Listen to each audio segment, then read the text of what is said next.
It's Miguel. I don't know how to start or end these videos. So you're going to have to give me, really appreciate the leeway that you've given me in sort of creating this video. Thank you very much. I don't know how to start it. So today is the 10th of November. Wow, we're already mid-November. We're definitely in winter time now. Actually, we're not in wintertime, not necessarily. We don't get to wintertime until December 21st, the winter solstice. The shortest day of the year. But speaking of cold, it is officially cold today. I'm calling it cold today. I'm calling it winter has begun, at least for Miguel. From a Miguelian standpoint, winter has begun. See, I've got a sweater on. And the reason is because it's freaking cold outside. I checked the low in Lompoc these days is like 38 degrees Fahrenheit, which is like, what? And right now, it's 9 o'clock a.m. and it's about 50 degrees Fahrenheit outside. It's freezing. 50 degrees Fahrenheit. How do people live in this weather? I have no idea. So I'm gonna be cuddling up in my sweaters. I think I'm gonna have to go buy some new sweaters, honestly, and maybe some scarves and some mittens. I know. I'm gonna have to get like jackets and then overcoats on top of the jackets. It's like by the time I leave the house today, it's going to be like 60 degrees, man. But still, the mid 50s is rough. I don't know about you, but when it comes to like the mid and low 50s, I'm like, okay, man, it's cold outside. You could tell I'm a Californian and I'm pretty spoiled now. Yeah. So anyway, it's wintertime, man. It's Christmas as far as I'm concerned. It's Christmas time. And, come to think of it, now I know it's only November 10th, right? And Thanksgiving isn't even here.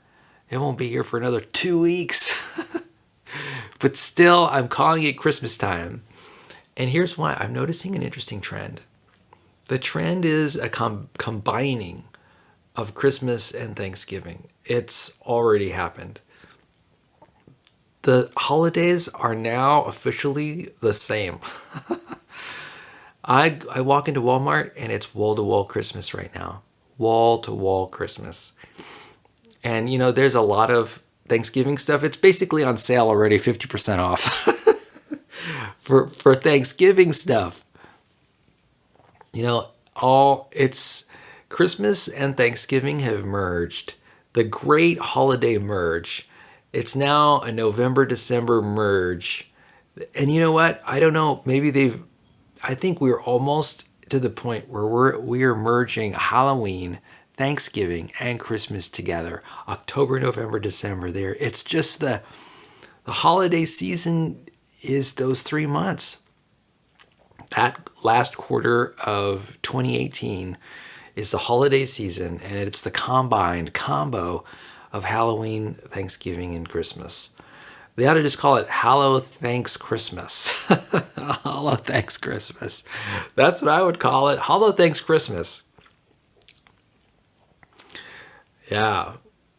Anyway, I'm loving the cooler weather to an extent, in that it's helping my fashion out because I'm dressing in layers now, and dressing in layers is a lot more fashionable than not dressing in layers. So I'm being helped out by the weather. Thank you, weather. Thank you, fathers. What is it? Father Winter? Grandpa Winter? What is his name? I think it's is it Father Winter? There's Jack Frost and Father Winter. Yeah, I'm feeling it now. I'm kind of chilled right now. So let's move on to our book Peaceful Living. And this is a book by Mary McKenzie, Meditations Every Day for a Year. And let's move to the page that has November 10th. Here it is. And let's figure out what Mary McKenzie has for us today. And so the quote today is by Joan Baez. The quote says, "You don't get to choose how you're going to die or when. You can only decide how you're going to live now." Yeah, that's Joan Baez. I'll say that quote again. You don't get to choose how you're going to die or when. You can only decide how you're going to live now. Yeah. Well, first of all, what I appreciate about this quote is the presencing, about how we decide to live in the moment. Every moment we're choosing how to live.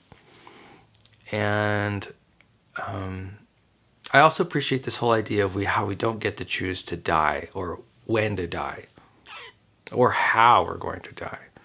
That's right. Yeah, eventually our body will fail. Who knows what organ system that will be? And or maybe we'll get in an accident, who knows? Maybe something will fall out of the sky. And so, we often just don't get to choose that. But we do decide how we are to live. And not only do we decide our actions, that is our behavior. Our bodies are exquisitely designed, and we have exquisite control. Look at how I'm moving my hand. This is exquisite control over my physical behavior, how I move the fingers in my hand. I also have some control, maybe 50% control, maybe a little less, of my mind. And so I can decide what to think about in the moment to some extent. And so I appreciate having that. Basically, it's my span of control, right? It's the span of control over my thoughts, span over control over my body. And that's what we have control of. Do we have control of our external reality? No. And there's this point of interface between, say, our mind, body, and the external world. And so we have relative control over that. For example, I can lift this book, and I have control over this inanimate object. I certainly don't have control over other people. I've learned that over the years. Other people, they are free to decide how they act and when they act. And they also decide on their intentions for acting. And I really have no control. Now, I have some influence over that. I can post queries. I can make requests. I can invite. I can welcome. And maybe even prompt. But beyond being the stimulus for another person's behavior, I certainly don't cause another person's behavior. That stimulus of another person's behavior that I have, my ability to stimulate other behavior, it's effective for about a second or two, maybe even a minute or two, depending on how strategic or unstrategic my stimulus is. And beyond that minute or so, it's really up to the other person to decide how to act and what to think. And here's the thing. Being a stimulus for another person's action, it's only a suggestion, right? And often that suggestion is unclear. There's a lot of uncertainty about it. And so anyway, what I'm talking about is my sphere of control around me and how it's quite limited.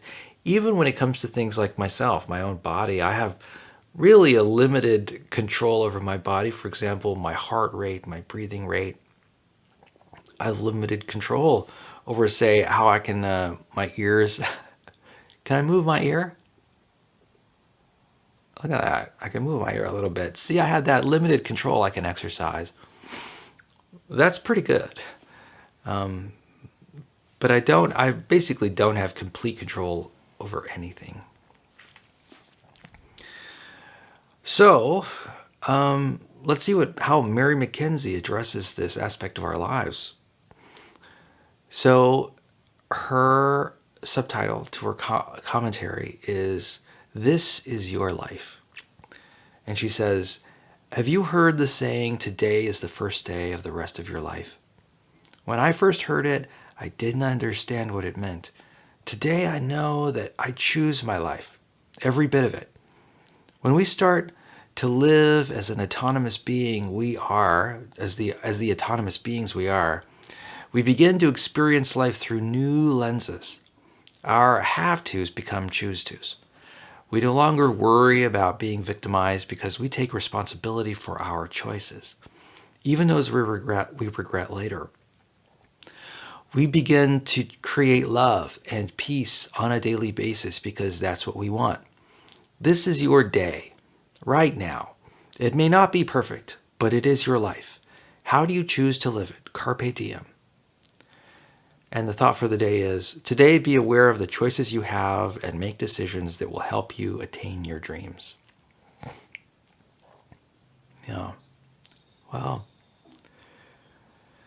first of all, I have to agree with this sentiment. Our have-tos become choose-tos. Yeah, we're always choosing, even if it appears we're not choosing. We're always choosing our behavior. If someone puts a gun to our head and says, "Hey, we got to do this," you can always choose to end your existence through the gunshot. There's always a choice. And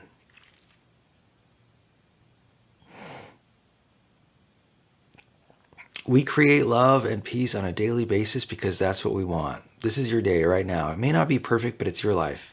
How you choose to live it. How do you choose to live it? Carpe diem. It may not be perfect, or it may be perfect. I think one of the most profound statements that I've heard lately is, this idea that it's all perfect. I know it's hard to grasp sometimes, but I think it's worth considering this point about the perfection of life. How do we get our arms around this idea of life being perfect as it is? In some ways it is, but in some ways certainly it isn't. Our lives are, I guess that's an interesting question, and maybe we can think about it philosophically now, and that is, are our lives perfect? That's the question I pose. And, I think it's a question that has many levels. There's one sense, and I would call it like the deterministic sense. At base, all human life is unfolding according to the laws of physics. The particles that exist are interacting with one another according to the laws of chemistry and physics. And in that sense, there is perfection. There is perfection there. Going from state to state to state, it couldn't be any other way. So in that sense, it certainly is perfect. So that is at least one sense in which our lives are perfect all the time. There are probably other senses in which our lives are perfect. There's one perspective, it's really about acceptance, really.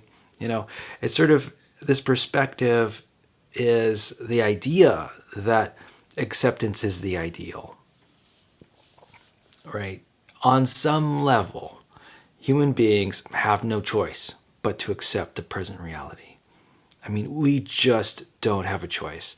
We could choose to be at war with reality by deciding that our present moment is not good enough.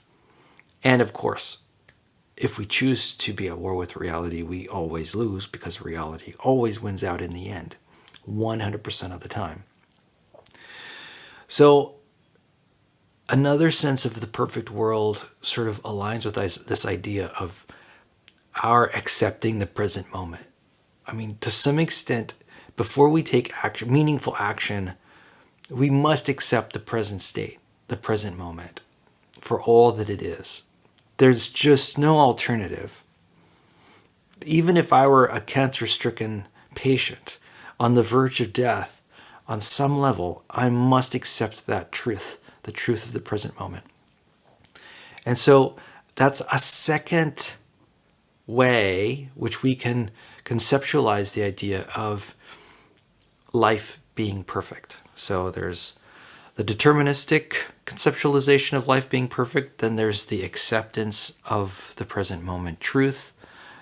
That is a way we can accept the perfection of life. And those two ways are really significant because they are both far-reaching ideas that just relate to the truth of the matter, the truth of the physics and chemistry-based universe, the truth of the present being what it is at any moment. No matter whether you choose to accept it or not, the present moment is the present moment. I mean, these truths are set in stone, right? They are as true as anything could possibly be true. And in that respect, almost define the universe and the present moment as being perfect. It just is. They just do. And those ideas are profound and require consideration. Now, you might ask yourself, in what ways do I think of the present moment as not being perfect? Well, the human mind has the ability to plan for the future. And what we do is we come up with a vision about what the future ought to look like or what we'd like it to look like. And then we make a comparison between what we have now and what we would like. And the more discrepancy there is between the present moment and this future vision, that is where the imperfection lies, right? It's that gap between the present moment and our future ideal. And in that sense, there is various levels of perfection. It might be that what you want in the future exists precisely in the present moment, and that in that sense, wow, all the stars line, all the planets line up, and you've got perfection all around. You've got physics perfection, acceptance perfection, and then you've got future perfection. Value perfection, future goal perfection. Wow, that's fantastic. But more often than not, human beings are always striving, right? They aspire to being more than they are, to having more than they do. And they're very optimistic. In fact, human beings are, I like to call them idealistic. We have ideas about how we'd like to preserve certain baskets of values. And boy, wouldn't the ideal world be one where every single value is preserved, and preserved in a perfect way to the maximum. The fact is that values are inherently often quite at loggerheads with one another. They are in conflict. For example, freedom and responsibility. Those are two values that are in conflict continuously, and we have to manage them in our relationships at work and with other people. It's just the nature of the world. And so the fact is that we can't maximize every basket of values.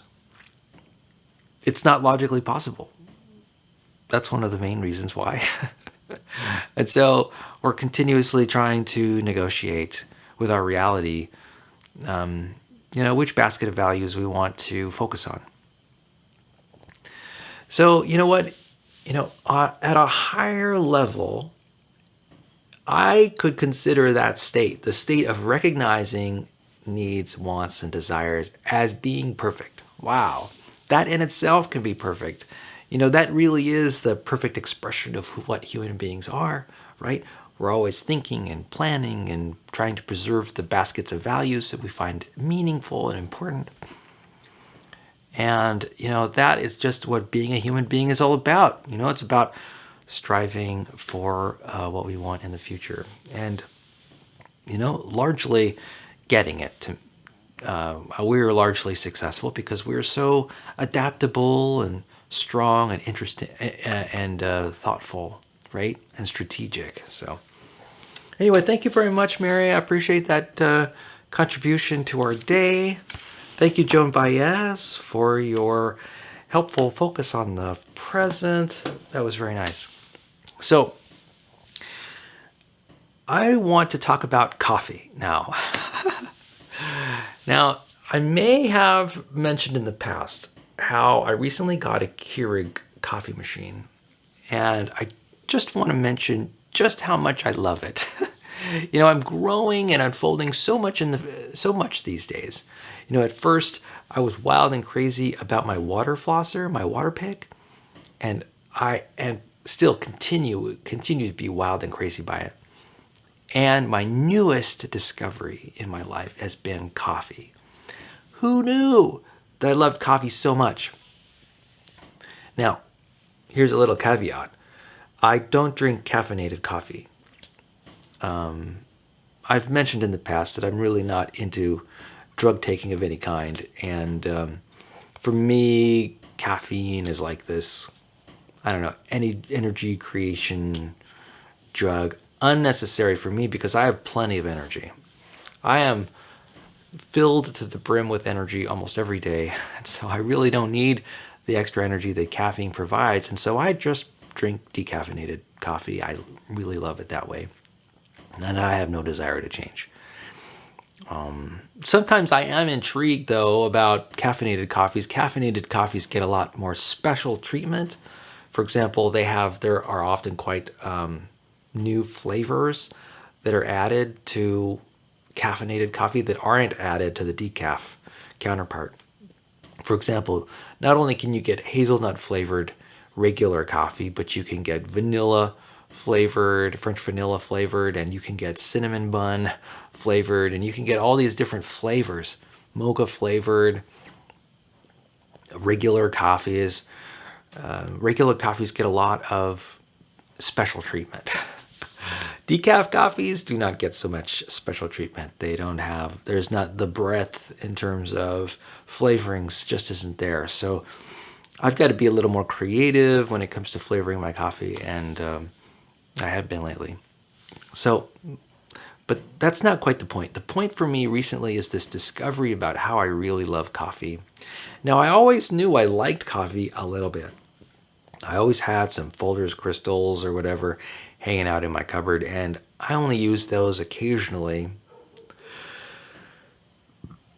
I had the impression for a time that regular coffee, particularly drip coffee, made my stomach feel sour, and that I didn't care for the acidity of the regular ground coffees.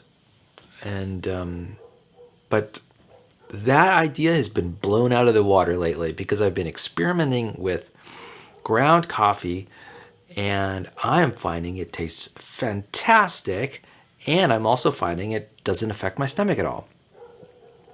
So I'm not getting that sort of gross acid feeling in my stomach. So I'm really happy about that. My stomach constitution has changed. Somehow I've gotten stronger or something. I'm not sure. Compared to the past, because I remember having some problems in the past with it. Just feeling a little nauseous after a highly acidic drink like coffee. Nowadays, not a problem. So I'm really pleased by this. I'm really enjoying the smells and the flavors of coffee right now, and it's just really captivating me.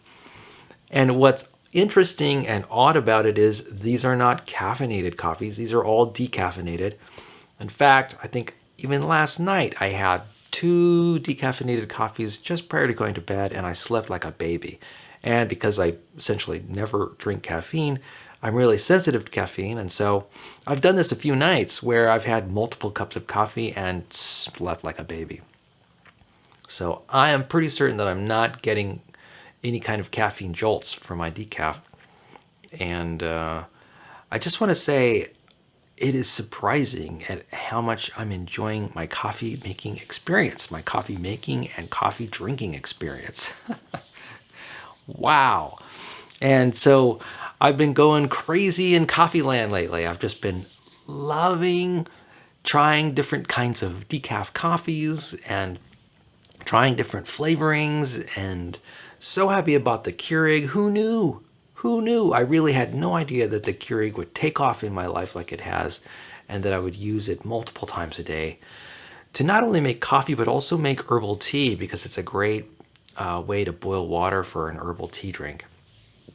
And now that it's wintertime, I'm really getting into this, cinnamony, these cinnamon drinks that are high. They've got lots of clove and spices and sugar and cinnamon, and I don't know. I'm really enjoying warm cinnamon drinks this wintertime. And so I wanted to share with you some of the products that I've been buying that I've been enjoying. And first of all, yesterday I tried this decaffeinated Starbucks house roast coffee. These are in coffee grounds. Oh man, the smell is just fantastic. So I've really, of course, this is like standard coffee that everybody drinks all the time. And it's not of no surprise at all. A lot of people drink Starbucks coffee. And I've been loving that. And then I've also been loving this Green Mountain brand of coffee that is mainly for Keurig and the K-Cups. Just fabulous stuff. Really been loving that. And then recently I picked up this new stuff. This is this is some coffee creamer, and it's just regular, almost off-brand, but it is a branded coffee creamer. It costs $1. This is a non-dairy creamer, and so the creamer is made of, looks like corn syrup and soybean. Who knows?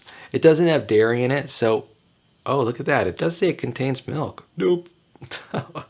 Well, one of the things I wanted to mention was that I actually don't care for it. I've been putting almond milk in my coffee, and I've been enjoying that a lot. This non-dairy, oddly it says non-dairy coffee creamer, and yet it says it has milk in it. Oh, it's got sodium caseinate in it? Oh, it is a milk derivative. I'm going to have to do some thinking about whether sodium caseinate is something I want to eat. I'm not sure. Well, we'll find out what that is. Sodium caseinate. But anyway, turns out I don't care for this kind of creamer anyway. I just find that it adds calories and not a lot of benefit to my coffee. I tend to sweeten my coffee using Splenda, and I find that an entirely satisfying sweetener. A lot of people like their Sweet and Low, or they like their Truvia, their stevia sugar substitutes. I am not a fan of stevia, mainly because of the bitter aftertaste, and the same goes true for Sweet and Low. Sweet and Low is saccharin, and there is no love. I have no love for saccharin. It is. I don't find the quality of sweetness very satisfying, and nor do I find the aftertaste satisfying at all. What I have been flavoring my tea with, my coffee with lately has been this Torani Classic Caramel syrup. And, right now it says it contains 0 calories, and I'm really skeptical of that. As a calorie counter, I'm asking myself, okay, all they're doing is citing a serving that's so small that it has negligible numbers of calories, like 1 or 2 calories, and then they're not reporting those calories. So, that's a small tragedy. So I have been enjoying that caramel flavored syrup, and it has been quite nice.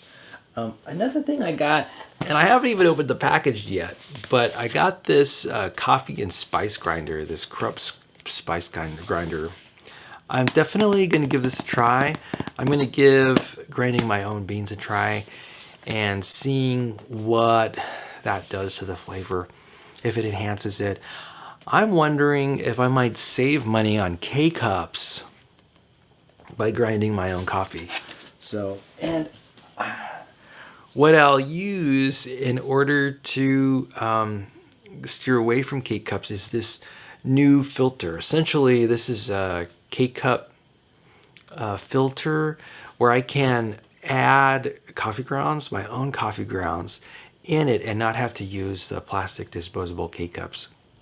So this is better for the environment, and it's also allows me to perhaps, maybe, save money grinding my own beans. So that's just some of the technology that I've been considering lately related to coffee and sort of my foray into that new adventure of various coffees and the coffee life. It gets me to wonder, why is it that human beings are so interested in coffee at all anyway? What is it about this bean that's roasted, that is steeped in water, that is so enjoyable for human beings? First of all, at first glance, when you're first introduced to coffee, it's not very pleasant of a flavor. It's, first of all, it's bitter. It's also somewhat burnt, right? Because it's been roasted. It's not characteristic of any of the flavors that human beings really love. Like, it's not sweet, it's not fat, and it's not umami, and it's not salty, and it's not sour, although it is fairly acid. And what is it about coffee that makes it so enjoyable? Now, I think that the answer to that question is that there are probably two main components. One is a social component, because personally, I wouldn't be drinking coffee if other people weren't drinking coffee. I think, if other people weren't crazy about it, I probably wouldn't be drinking it myself. Certainly if it were not available in stores, there's a social component to that. There has to be a business related to it. There has to be farmers who are willing to grow and pick it, manufacturers who are willing to grind it, marketers who are willing to market it. It is this sort of social force. So, there's a social component behind coffee that's really strong. And it might be maybe 50 to 80%, maybe even 90% of the reason that people drink coffee. But there's another aspect of drinking coffee, because even if coffee were available, I might not drink it if I didn't enjoy it. And the fact is, I do. I mean, I don't have to drink 2 cups of coffee at every meal. Breakfast, lunch, and dinner, right? Certainly not decaf coffee. If I didn't want to or didn't have to, I would just drink water. There are plenty of other options out there for beverages. There are very highly desirable options. Herbal tea options, sparkling water are options, even sodas and soft drinks, definitely sugary drinks. Those are all options. And I'm choosing not to drink those and drink coffee instead. So what is it? What is it about coffee beyond its social power? What is it about coffee that makes it just biologically interesting to the human olfactory and taste senses? I'm not sure precisely what it is. One of the things I recognize when I drink it is that it is very complex. I do have a sense that coffee is complex. that it's got layers of flavoring, and the flavoring starts before the coffee even gets to your mouth. You're sensing the odor of the coffee and how it smells. And in some respects, it is quite a desirable smell. And then when you taste it, for me, it's quite full-bodied in the sense that it has a deep flavor with lots of layers and subtle layers of sweet and bitter. And then there's also the temperature, right? For example, we drink coffee at warmer temperatures. I don't happen to drink coffee at really hot temperatures because I think that coffee is, it's these hot beverages, I don't care for burning my tongue or burning my mouth with them. So I tend to drink just medium warm coffee, not super piping hot coffee like I know a lot of people do. And there's also this aftertaste of coffee, right? There's the beginning, the middle, and the end in terms of its flavor profile. And, it's captivating in some respects. I'm not sure I completely understand it. The same is true for grape juice. Now, a lot of people drink wine, and that's fabulous. But I'm talking about actual grape juice. I love actual grape juice, and particularly I love white grape juice. I love purple grape juice, but white grape juice, it is an experience to savor. Let me tell you, it is no surprise to me, and I might have mentioned this before, about how wine is so well loved. I love my white grape juice. White grape juice is off the charts good. To my palate, I just enjoy it. I savor every sip of white grape juice. It is just so good. And so, I'm willing to just drink white grape juice, lots of it at any one time. Not that I do, because all of my food is measured out. But I love white grape juice. And I love white grape juice. If I were to make a comparison between white grape juice and coffee, well, I think I have more coffee than white grape juice. And I would guess that the main reason is because coffee has no calories. It really doesn't have any calories. Not when I sweeten it with Splenda. And that's great for a calorie counter like me. The problem with white grape juice is that it does have calories, and I couldn't drink 2 cups of white grape juice every meal. I mean, I could, but it would severely limit the amount of cooked food that I eat. So anyway, I don't know if you can tell from what I'm saying, is that recently I've been finding a lot of pleasure in the foods that I've been eating. And with that, let's move on to Hark, a Christmas sampler. So I've been talking lately about how much I enjoy Christmas, how much I love Christmas. And we've been talking about Christmas food and Christmas animals and Christmas plants. And now today we're going to talk about Christmas carols and Christmas singing. And this book has something to say about it. And so let's read and enjoy. Singing has always been part of the Christmas story. The angels sing their message of joy to the shepherds in the fields. Gloria in excelsis Deo. Glory to God in the highest, and peace on earth, goodwill toward men. But the first carols were not Christmas songs at all. They were dance tunes, as popular as any songs we dance to today. The word carol goes back to the ancient Greek word chorale, meaning a ring dance, accompanied by flutes. These original carols were danced by a chain of men and women holding hands and moving while the stanza was sung. Then they stood, marking time with their feet while singing the chorus. Oh my gosh, how wonderful. I would love to see one of these carlanes being performed. Everyone loved singing and dancing to carols so much that the church officials finally decided it would be a good idea to make carols a part of the Christmas festivities. Some songs like, quote, "The Holy and the Ivy," or "The Holly and the Ivy," unquote, are very old pagan tunes with Christian verses added. Others, like "We Three Kings of Orient are more modern.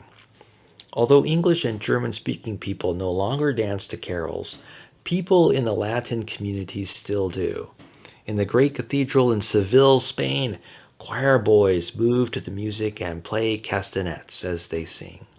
In Puerto Rico, dance songs are still very popular at Christmas times, as they are in many of the Central and South American countries.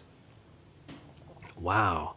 Well, now this has given me an idea how I want to go to YouTube and get a sampling of these dancing carolers. Because it's true, here in the United States, when people sing carols, they're essentially standing straight. There is no dancing of carols happening in American culture today. Well, I'm really glad to hear about it being that tradition being preserved in South and Central America, and also in Spain, or they said Latin countries. Oh, English and German. Oh, no, Latin communities. Oh, yeah, in Spain, Seville, Spain, they talked about. So, yeah, I do want to get a sampling of what that is. I'll tell you what, these days, and it's only the 10th of November, I am playing Christmas carols in my car. I've got 2 CDs of Christmas carols, and I'm alternating them, listening to one right after the other. One of them I think I referred to already. Amy Grant is the performance artist for one of the CDs, and the other one is just a sampler of famous Christmas carols. Enjoying both those right now. All right, so let's move on. Why don't we? Let's move on to the question part of our session today. Oh, look at that. Someone has texted me, or some bot has texted me. These days I'm prone to thinking that it's bots that are texting me. Yeah, it was a bot. In fact, let me turn off my cell phone. Of course, humans don't text me anymore. It's bots. Although I do get a lot of human texts, thankfully. So now this question and answer period is about me just sort of describing a little bit of myself to you so that you get to know me a little bit better. So question number 298. Are you clumsy? And the answer to that question is not anymore. I used to be clumsy when I was younger, I think. When I was just a boy. When you're a child, you're relatively uncoordinated. Or your level of excitement sometimes is not appropriate for the present moment. And so, yeah, there were times I was relatively thoughtless when it came to moving my body. These days, I don't make those kind of mistakes anymore. I'm a lot more thoughtful about where I put my body and how I move it around. And so I wouldn't call myself clumsy anymore. That's not to say that things are not falling all the time. In my kitchen or in my bathroom, stuff falling to the floor. Human beings, it's just, we are sort of all kind of let things fall out of our hands. Sometimes we try to hold a lot of things at the same time, and we find that we, at least for the maneuvers that we want to perform, the stuff just falls out of our hands. We don't have as firm a grasp on them as we would hope. But I'm getting a lot better as the years go by. I'm becoming a lot more careful, a lot more thoughtful. And what's happening too is because I'm dancing a little bit more than I used to. I mean, over the last 2 years, I've been dancing more. I've become a lot more graceful and fluid in my movement. I think the dancing has really been helping me develop the parts of my brain that relate to movement. And certainly my balance has been improving. I can twirl around in circles during dancing, and really not feel off balance at all. And only that, and that comes with lots of practice. It also comes with lots of swimming. I hear that people who are swimmers have really good balance. And that makes a lot of sense to me because when I'm swimming, when I perform a stroke and then another stroke, I'm often twisting my head to one side and then to the other. And of course, I've got my my system, the system that maintains my balance in my inner ear, and that's being tossed back and forth, and my brain is having to adjust to those kind of dramatic changes in my head position. And so, I've just gotten a lot better at balancing over the years.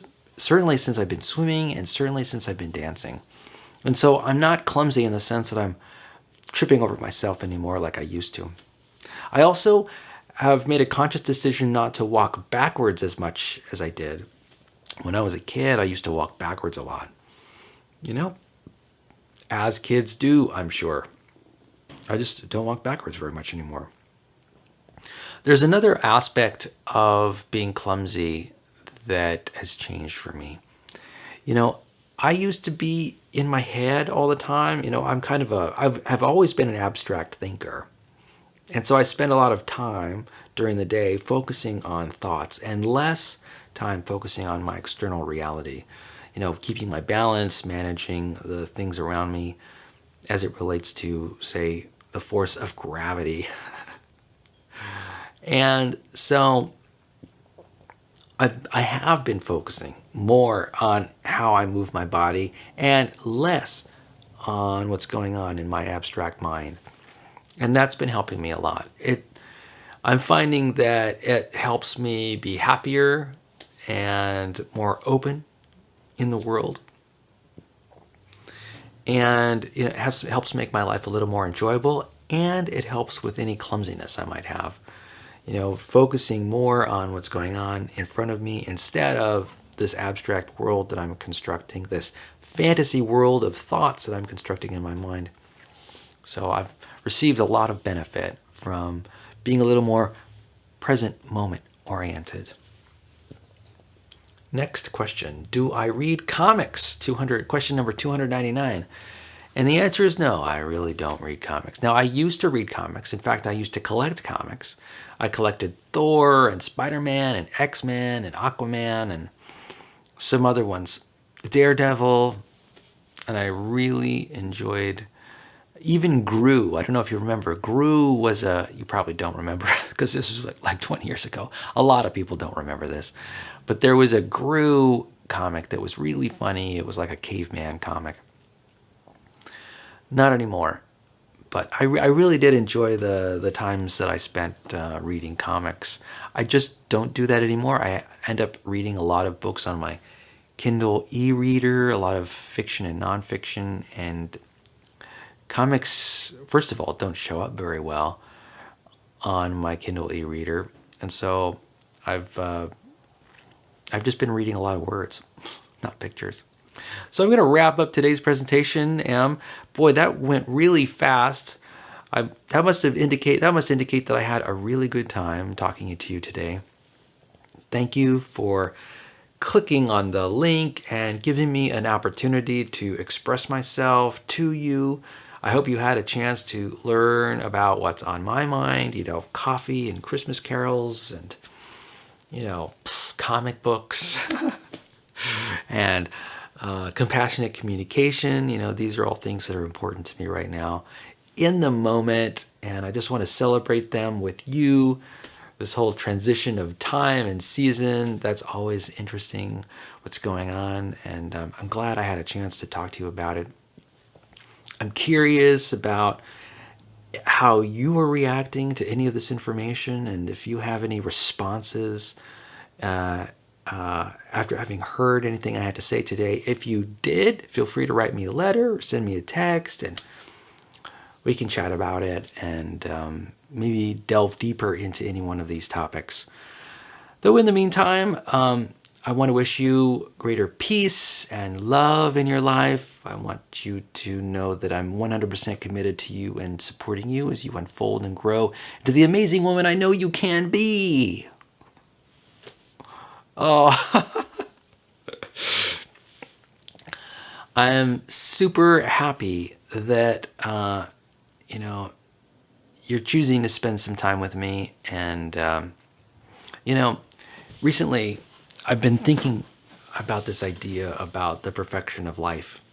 I addressed it a little bit earlier, but I think it's true. Here's the thing about human beings. Human beings have a tendency to get wrapped up in our thoughts. And we get wrapped up to an extent that our thoughts essentially go off the rails. And it happens real easy, and it only takes a second. And I think that human beings are, I'm recognizing more and more that human beings are really prone to that. And what happens is that there's this separation between what's going on in reality and, say, the thoughts that people are thinking. And let me tell you, this is happening if you watch the news. This is happening on the news right now, real time. In my mind, there is a separation about our thinking about reality and reality.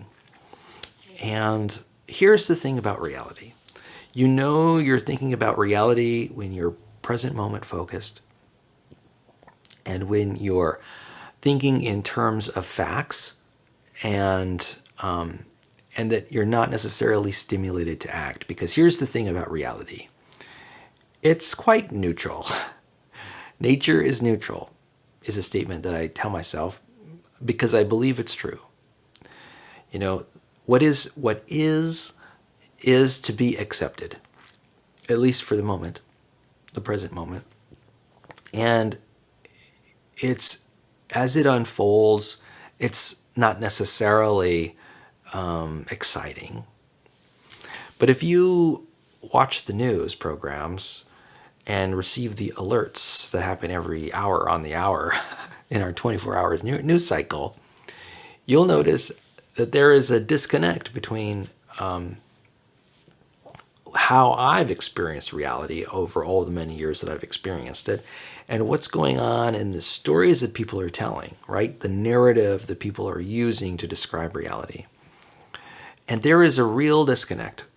And it's almost as if what's happening, and I'm not just talking about the news, but I'm talking mostly about the news. I'm talking also about sort of our social environment, where people are picking up on these new ideas that are being developed as a result of social conditioning, and instead of what I'd call connection to reality. And so anyway, I just want you to be aware of that. I want you to be conscious when you watch the news. And in fact, I might even suggest that you maybe watch the news less frequently. Maybe, I would say a healthy person maybe watches the news once a week. You know, the thing about it is that news programs, just in general, they get their revenue from advertisers. And advertisers are looking for eyeballs. They're looking for people's attention. And in order to get eyeballs, in order to get people's attention, quite often what I notice is that news programs are selecting for stories that challenge people. They're selecting stories that are controversial. They're selecting stories that are riveting, true, and they're describing them in ways using language that is exaggerated. And I think that's to the detriment of people in general, but it's to the benefit of their bottom line. And, you know, I'm not saying that what they're saying is untrue so much as I'm saying that it's probably not as accurate as it could be. And so, and I'm not talking about the fake news aspect. For me, that that fake news controversy is of some interest, but of not great interest. I'm just talking about news in general, as it's presented today. I would suggest perhaps reading the news from a newspaper instead of watching a summary of the news on television. So, if you were to engage and enjoy the news, I suggest reading it instead of listening to it. Because when you read something, you can read it from a more critical perspective. You can ask yourself, are these statements justified, right? Are they based on rationale, where there is evidence? And so, anyway, just be careful out there in terms of the content that's out there in the TVosphere. Now, personally, I actually don't own a television set, and I'm proud of that fact. Partly because television, its effect can be extreme, and since it could be really good, and it could be really bad. It's sort of and people spend a lot of time watching television. I think the latest statistic is that people are spending 4 hours a day watching television, which is, wow, that's a lot of time that people are spending watching television. That's not to say I don't watch anything similar. I stream YouTube videos, and each YouTube video is generally about 5 to 10 minutes long, and sort of I can be very selective about the material that I am accepting. For example, lately I've been interested in YouTube videos about productivity. Now, in fact, the question is, at least for that interest, are there any programs on television that almost solely focus on productivity to the degree that I can get by watching YouTube videos? I'd have to say no. I'm not aware of any channel that's focused on productivity by itself. So for me, I'm able to drill down to subject matter and topics that matter to me. And so that's really why I like YouTube videos. I also like YouTube videos because I can relate to the artists that produce the content a little bit more. In fact, maybe even a lot more than TV news broadcasters or even actors. I can just relate to people who are telling stories on YouTube more than I can to the people who are telling stories on television. And so for that, it makes YouTube a lot more compelling.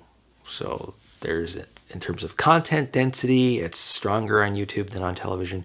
And in terms of just on the level of personal relating, I can personally relate to the artists who are producing YouTube videos more than the artists who are producing content on television.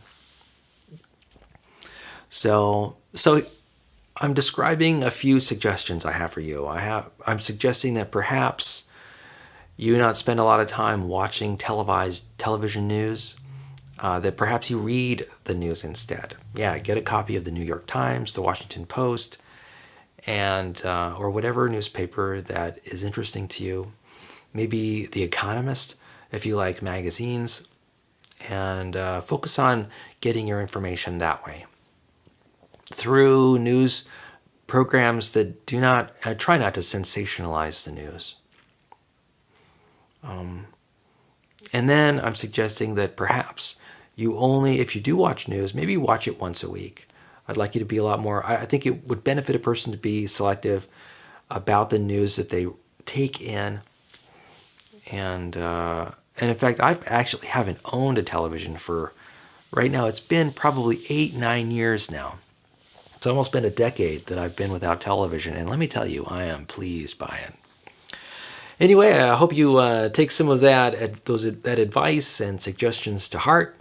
I'm interested in your mental health and your future well-being, and also I'm interested that you become informed about your world and have a disposition towards evidence-based programming.